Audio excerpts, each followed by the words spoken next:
Fala aí, rapaziada, quem fala é Megabolt, sejam todos muito bem-vindos a mais um vídeo aqui do canal. Dessa vez, rapaziada, eu tô trazendo pra vocês, começando mais uma minissérie. Dessa vez com a minissérie de dragões, 5 dragões, dessa vez trazendo os dragões de segredos de Strixhaven. Não tá tanto tempo assim, não passou tanto tempo desde o lançamento do set, mas na minha opinião já vale a pena, são os dragões que são muito legais. Os originais também de Strixhaven original também eu planejo fazer em algum momento, mas agora vou tratar justamente dos primeiros, dos mais recentes, que são os 5 dragões de segredos de Strixhaven. Começa. E são esses aqui: Lorehold, The Historian, Prismatic Inspiration, Quandrix, The Proof, Silverquill, The Disputant, Witherbloom, The Balancer. São 5 dragões anciãos das chefes que fundaram as 5 escolas de Strixhaven, e cada um é poderoso de um jeito interessante. O que eles têm em comum? Primeiro, todos são dragões anciãos, você pode olhar aqui os tipos, eles são dragões anciãos, e todos afetam as suas instantâneas e feitiços de algum jeito diferente. E começando por hoje, eu vou começar em ordem alfabética, eu vou começar pelo Lorehold. Lorehold, a historiadora. 5 de mana por um 5/5 com voar e ímpeto, concedendo cada instantânea e feitiço na minha mão, milagre 2. Como é que funciona essa mecânica de milagre? Milagre é uma mecânica meio antiga, não tem muita carta nova com esse efeito, exceto Lorehold, que faz o seguinte: você pode simplesmente conjurar uma carta que a gente acabou de comprar, desde que seja a primeira carta do turno e que tenha essa mecânica. Se for a primeira carta do turno, cada turno que a gente compra, explicando aqui, você pode conjurar uma carta pelo custo de milagre quando você compra, e se é a primeira carta que você comprou esse turno. Então, cada turno você. Então, para cada turno, se você comprar uma carta, se ela tiver milagre, ela ativa o custo de milagre. Você tem que revelar, se você quiser caçar por custo de milagre, você tem que revelar na hora que você compra, senão ela perde o custo de milagre, tá? A mecânica para de funcionar. Mas aí que tá. Funciona a cada turno. Então, como é que o Lorehold melhorar essa mecânica que é tão nichada? Bem, permitindo que no começo de cada upkeep, cada etapa de manutenção dos nossos oponentes, a gente possa descartar uma carta. Se fizer, compra uma carta. Então, qual que é a nossa estratégia? Primeiro, o deck tá aqui já tá, inclusive coloquei um nomezinho aqui, vai ser de Jedha, em homenagem ao planeta do Star Wars, Jedha, realmente. Qual que é a ideia? Primeiro, a princípio é um deck de Spellslinger. Temos Stormkiller Archers, temos Caldeira Pyramol, Longshot aqui temos Guardians Life. Só que acontece, é um deck de Burning. Principalmente um deck de Burning Spellslinger. Qual a diferença? Simples. A gente tem alguns redutores aqui muito poderosos. Por exemplo, Molecule Man, uma nova carta dos sets de Marvel, especificamente Marvel Commander, do deck de vilões, permite milagre 0 para qualquer carta que não seja terreno, que é maravilhoso. Porque a gente vai castar outras coisas que não sejam terrenos também. Mas qual que é a ideia? A gente vai. Lorehold diminui o custo de mágicas gigantescas para apenas 2 de mana genérico. Qual que é a ideia? Reduzir o custo delas com redutores, como por exemplo o Longshot aqui, que reduz o custo delas em 1 e causa 2 de dano toda vez que a gente causa uma spell de não criatura, que é muito forte, sinceramente. Thor é outra coisa que causa dano a qualquer alvo, quando causa uma spell de não criatura. Temos Caldeira Paredemol, que tem voar, que ganha um contador mais um cada vez que eu conjuro uma instantânea ou feitiço, e causa dano igual ao poder a um oponente alvo. Para garantir. Mas qual que é a ideia? A ideia é justamente isso aqui. Conjurar spells gigantescas, normalmente, que gostariam muito para a gente conjurar, por apenas 2 de mana. Inclusive Rise of the Eldrazi aqui. Isso aqui já tira o deck de Bracket 2, tá, gente? Eu tiro o deck de Bracket 2. Bracket 2 não pode ter nenhum turno extra, vocês podem ver ali do lado aqui, ela concede turnos extras aqui, ó. Concede turnos extras ali, ó. Vocês podem ver aqui, ó. E temos também alguns tutores aqui para poder especificamente conjurar. Temos alguns tutores para poder conjurar alguma coisa interessante, porque justamente a gente, tipo assim, não é só o ponto de colocar algum seu deck de descarte com algumas coisas interessantes, algumas mágicas gigantescas gastando por 2 de mana. Não. O jeito mais fácil de ganhar com esse deck, querendo ou não, é com a aproximação do segundo sol. Como é que funciona essa mágica? É um feitiço, ou seja, só pode ser conjurado, não pode ser conjurado em qualquer hora, é um feitiço. Mas se ela foi conjurada na sua mão e você conjurou a mesma mágica antes no mesmo jogo, você ganha na hora. Ponto. Se não, você coloca ela 7 do topo, como a sétima carta do topo, e ganha 7 de vida. Qual que é a ideia? Milagre, interessantemente, ignora regras de tempo para castar uma spell. Você pode castar conjurar um feitiço, uma coisa de qualquer jeito. Se for seja um feitiço, se, por exemplo, aqui no Milagre Zero com qualquer carta de um terreno, você pode conjurar na hora. Você pode conjurar na hora que for. Então, por exemplo, o Longshot poderia conjurar com Milagre Zero. O Down Your Arcade com Milagre Zero seria ridículo. Dor também. Esse outro, o Lord Hold aqui, que tem conjurar do cemitério. Do Dieta do Grimório por 5 de mana, enfim. É esquisito, eu admito.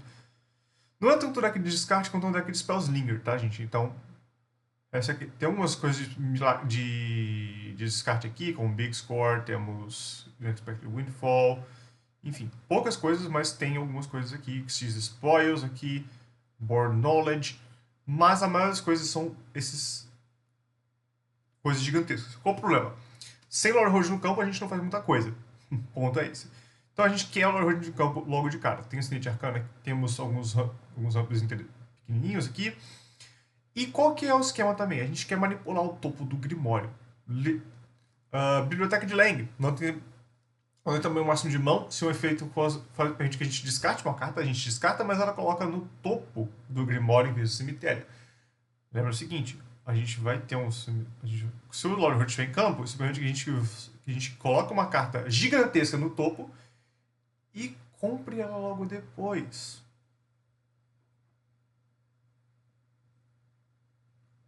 O que isso permite a gente fazer?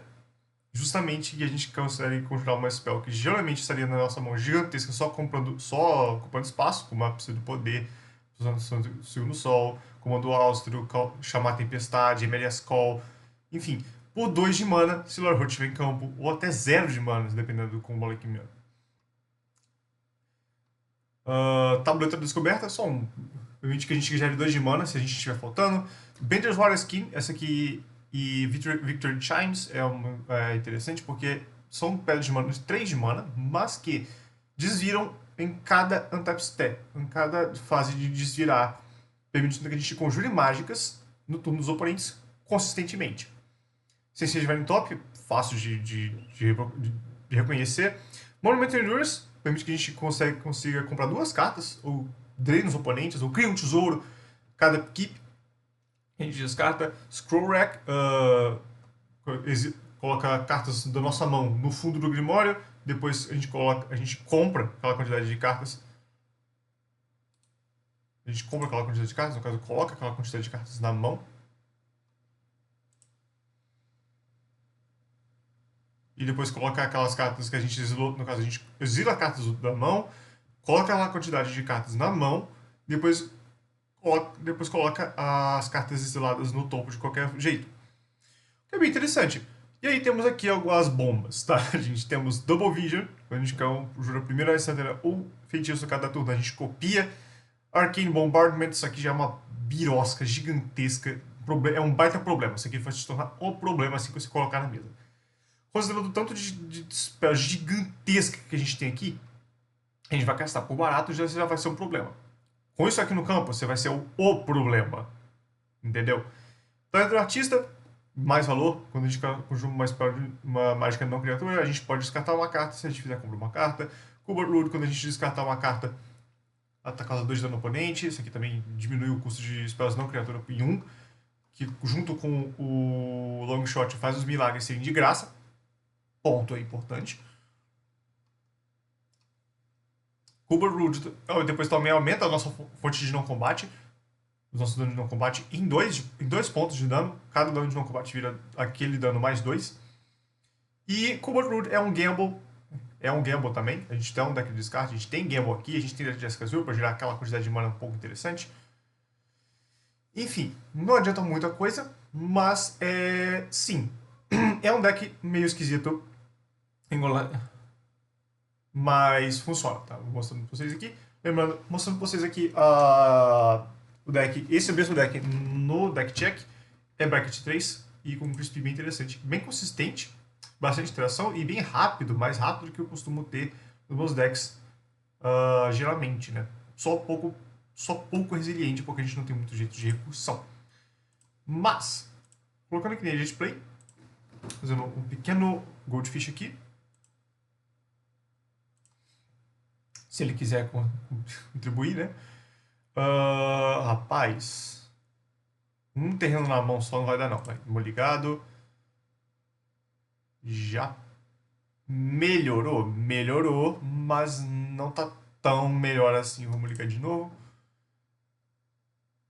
E agora tá um pouco melhor, beleza. Eu vou manter essa mão colocando Insurreição no fundo. Aí sim, turno 1 compramos. Colocamos Spectator City, não colocar isso aqui, virado, porque eu não tenho montanha na mão. E vou passar. Segundo turno, a equipe compra. Coloca isso no campo, paga 2. Talismã, desvira, passa o turno, compra. Aí já vou pagar 3 aqui, colocar o tabuleiro da descoberta. Milando uma carta, que vai ser Resfecho Seminar, triste vida. Podemos conjurar depois com flashback se a gente conseguir. Mas eu estava esperando conseguir uma land aqui. Mas vamos lá. Um terreno. Infelizmente não deu. Passa o turno, até a equipe compra. E aí a gente consegue já conjurar Lore Hold. Logo de cara. Com Lore Hold em campo, a gente bate. Geralmente a gente bate justamente porque ela tem haste, né? Ela tem ímpeto. E querendo ou não é um deck tanto focado em combate, mas é um deck que tem um relógio voando que custa 5 de mana. 5 de poder. É interessante. Não é tão forte assim, mas é bom assim. Desvira e compra. Temos um Defracting Palm. Dá pra congelar a pressão do segundo sol? Não, falta 1 de mana. Triste vida. Tá, falta 1 de mana. Precisaria de mais uma mana, então vai bater com o Lord de novo. No caso, a gente poderia congelar isso aqui pelo custo de milagre, mas não vamos, porque não tem porquê. E o nosso turno, isso aqui é uma opção de proteção, basicamente. Vamos pagar 1 de mana aqui, só vou colocar a Mãe das Runas e bater com o Lord de novo. E sim, passa o turno, untap, aqui compra Tomb Step, vai estar desvirado, vai estar virado porque não tem oponentes. Yep. Mesma coisa. Tá meio triste aqui, né? Dawning Arcade. Agora sim, eu consigo conjurar a aproximação do segundo sol. Aí eu coloco... Como é que funciona? Eu coloco essa aqui. Move to Library Extreme Top. Coloco 7 aqui. Confirmar. E aí sim, bato com Lord Hold. Isso seria mais útil. E aí sim, como é que funciona esse negócio? Se você for olhar aqui, ela tá a Border Knowledge. Olha isso aqui. Isso é ridículo. Mas como é que funciona? Quando a gente conjura a aproximação do segundo sol, a gente está num relógio. É o jeito mais fácil de ganhar com esse deck, tá, gente? O jeito é consistente, forte, mas ainda assim não é tão consistente a ponto de ser sempre assim que você vai ganhar o jeito do Burn. É bem menos consistente que isso aqui. A aproximação do segundo sol, quando você conjura ela pela primeira vez, você está no relógio. Todo turno, todo pique, você descarta uma carta, compra uma carta, descarta uma carta, compra uma carta, descarta uma carta, compra uma carta, até conseguir a aproximação do segundo sol, estando na sua mão pela segunda vez, com um custo de milagre, custando apenas 2, e você ganhando o jogo na hora. Ponto. Essa é a ideia do deck. É um deck de combo, tecnicamente, um deck de burn, mas é um deck de combo também, mas é possivelmente o combo mais justo que vocês vão ver na sua vida. O Warlord é interessante por isso. Se vocês viram aqui, eu peguei uma Call for the Tempest. Eu comprei a primeira carta, foi a primeira carta que eu comprei no turno. Posso pagar 2 aqui, que isso aqui já é 2 de mana para instantâneos e feitiços. Conjurar Call for the Tempest. O que essa magia faz? Ela tem cascata. Causa dano a cada criatura que os oponentes controlam igual ao valor de mana total de outras mágicas que a gente conjurou nesse turno. Então cascata para 8 aqui.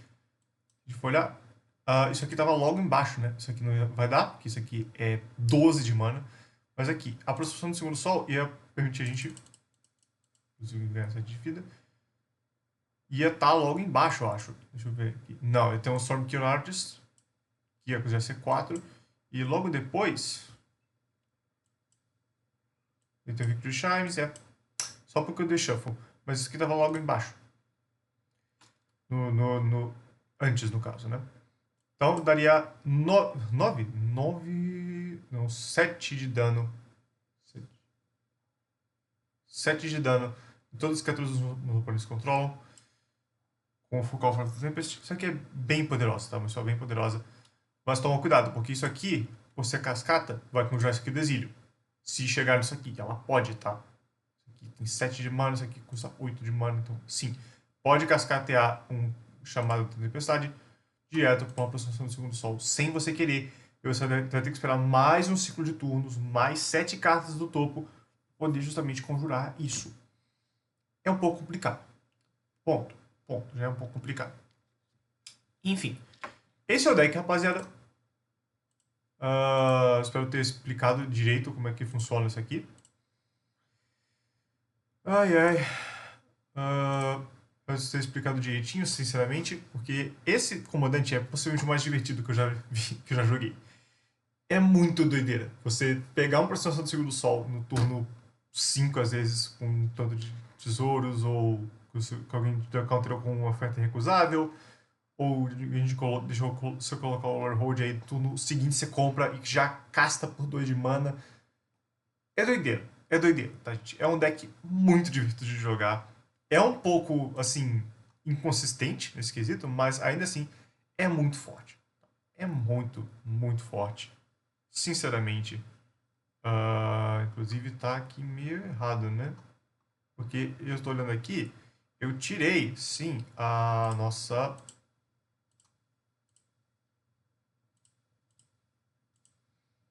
Eu tirei, sim, daqui, no caso,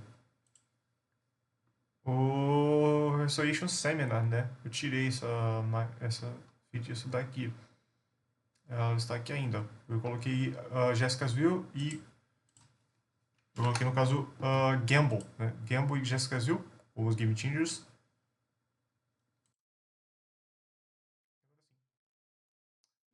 É um B3. É um B3 bem forte, sinceramente.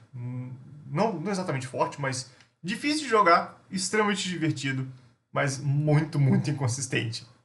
Um tanto inconsistente. Se você gosta de adrenalina, assim, Magic, esse comandante pra você. Espero que vocês tenham curtido, rapaziada. No mais, é isso.